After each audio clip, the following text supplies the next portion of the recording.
Hey Sandy, how are you? Hi, Rachel. How are you? Good.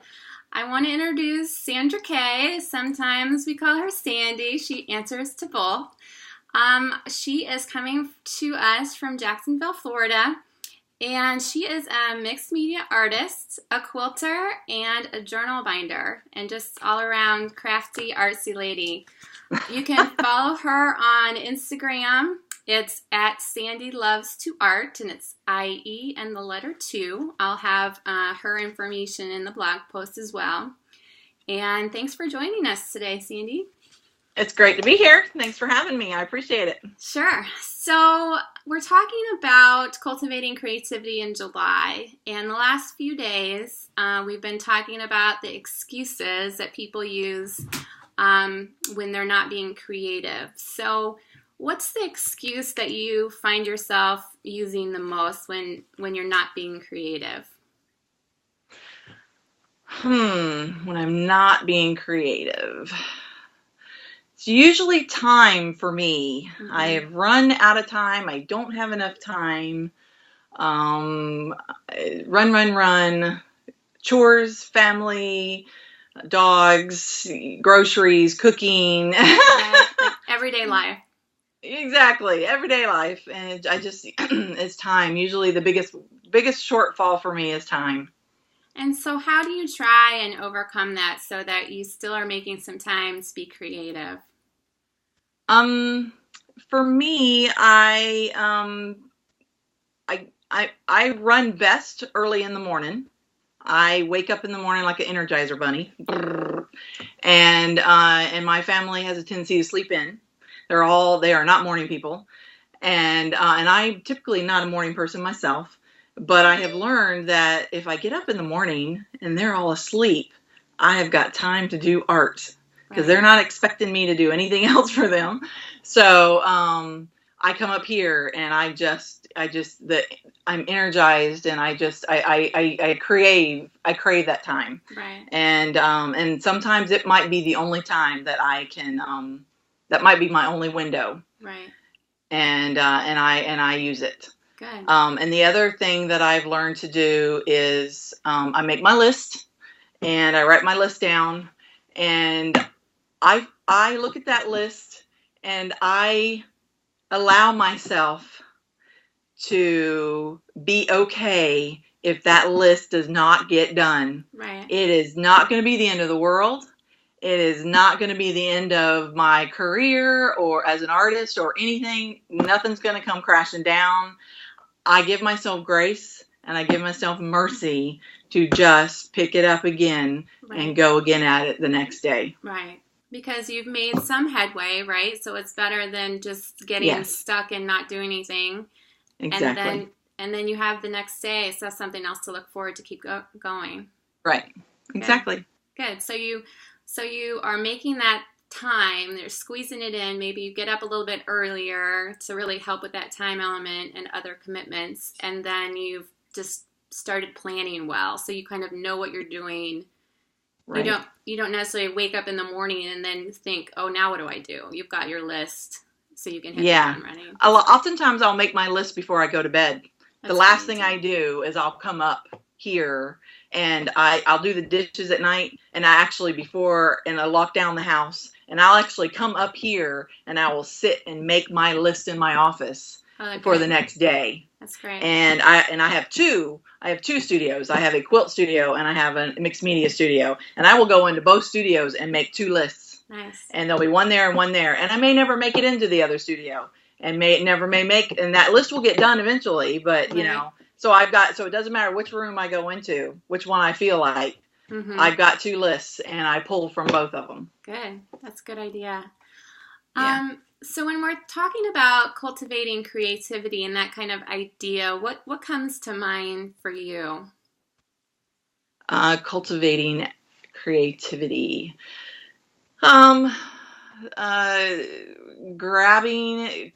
Cultivating, bringing that creativity up inside of oneself.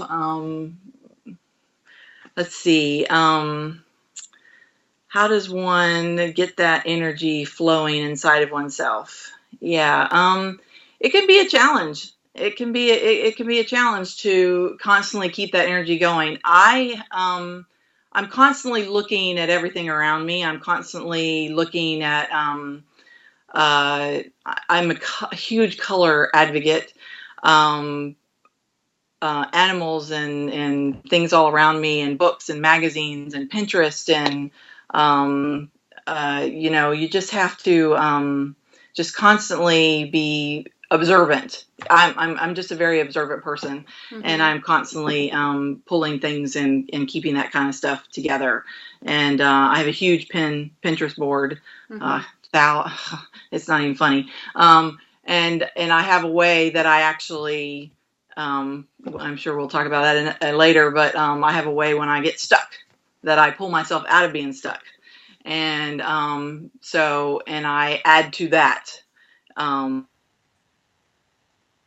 But I'm constantly, I find myself very rarely uncultivated. I live, breathe, eat art. Okay. And I have probably about 12 years ago, I came to the decision and looked at my husband because I was very unhappy, and I had gone very grumpy and angry for about a year.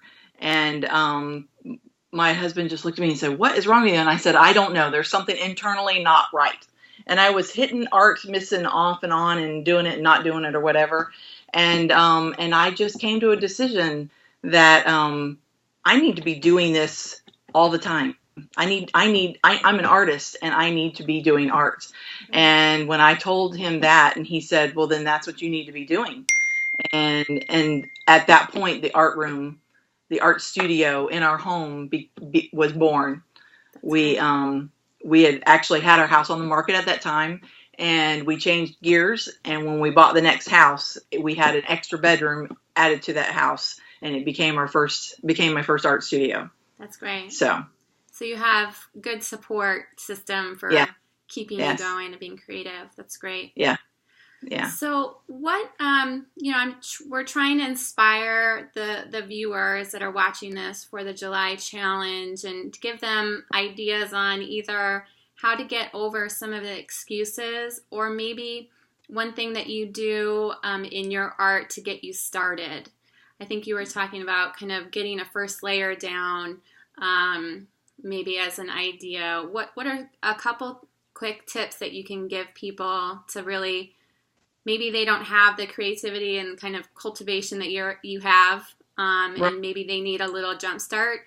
Well, I had to learn it. it. It wasn't something that I started off with at first, but I had to figure it out, and I had to learn it, and I will show you exactly how I learned it. It came to me, and when the idea came to me, I was like, okay, I'm going to bounce on this, and I'm looking at the first one, and I'll show you exactly what I did. I got a sketchbook. Here's a sketchbook, just classic sketchbook. It says book 1. And all those Somerset magazines and all those wonderful magazines we all love. Mm-hmm. Well, you can't, you buy them and you can't, you have a gazillion magazines everywhere. So what I do is I take the pictures out that inspire me. I don't know if you can see this. Yeah, that's great. I take the pictures out that inspire me. And it doesn't have the artist's name on it, but I'm not taking this out to copy the artist. I'm taking it out because the color inspires me, or the image inspires me, or the type of media that this artist used inspired me.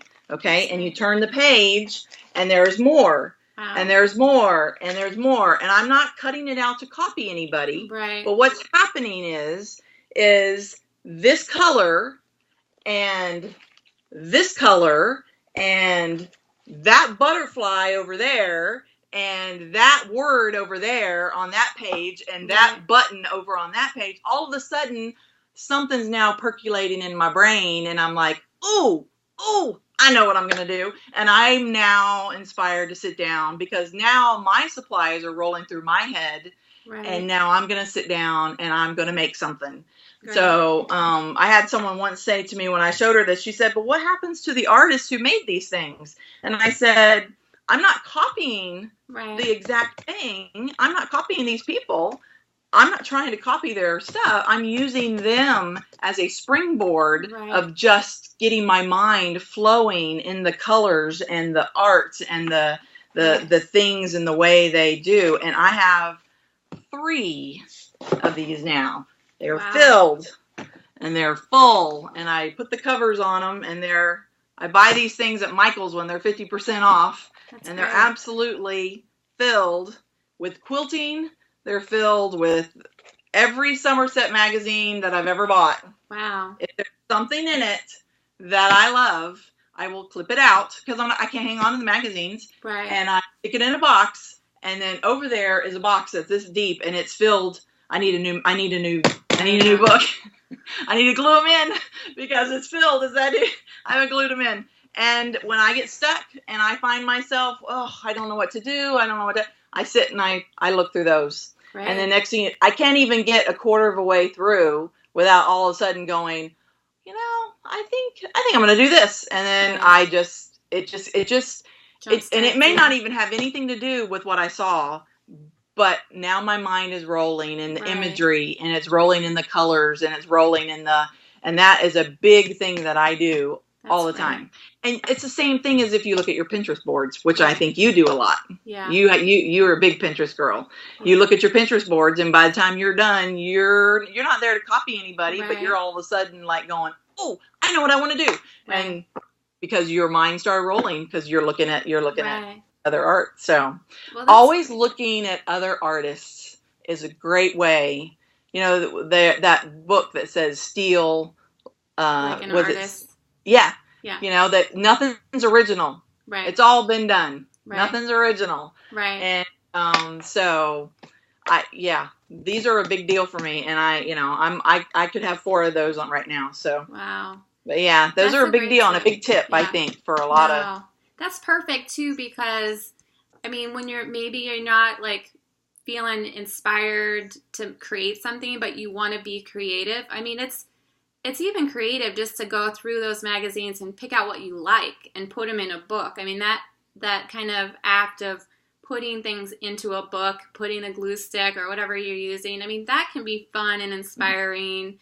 Right. Just on its own. So maybe there's a night you want to be creative, but you don't want to get your supplies going. You could just do that for the evening, and and there's no I'm not being, I don't know if you can see, I'm not being, I'm not adding anything. I'm just literally cutting out and sticking. So there's no special extra creativeness to it. You're just cutting it out and sticking. And it's a classic glue book. Right. But it's just got the imagery in it that helps you jumpstart your brain. Well, and I think that one also goes to one of the excuses that some people have is the comparison, and that you, as you were saying, look and see what other artists are doing, but be inspired by that and get your own ideas rather than think, oh no, I can't make that exact thing, because you don't want to, right? I've never had a problem with that. Yeah. I think there are so many people who are just amazing, and I've never, when I first started, I shouldn't say I've never had a problem with that. When I first started, I had a problem with that, and I had to catch myself, right? And I had to say, Sandra, no, you are an artist, and your steps are right here. Their steps are 5 years ahead of yours. And they've been practicing all this time. And so, yes, their art may be where it is. Right. But 5 years from now, your art may be there or maybe even better. But it doesn't matter. You are Sandra, and no one's going to make Sandra art the way Sandra can make Sandra art. Right. It's just the way Sandra Kaye can do it, because only Sandra Kaye can do it, because there's only one Sandra Kaye, and that's me. So there's only one Rachel, and that's you. And no one else can do it but us. Right. So no one should really compare to anybody else. Right. We are all unique, and we are all special. And we all can make our own art the way we can make it. It doesn't matter how new you are or how long you've been doing it. We are all unique, and we are all special, and we all make beautiful art. Period. That's a Period. Good, that's a good place to stop. And I think we're all energized and we're all ready to make our own art now. Exactly. So Thanks, Sandy, for the pep talk You're and welcome. the great tips. And we will watch you over on your Instagram and are looking forward to seeing what you cultivate in July. Great. Thank you so much. Bye, everybody.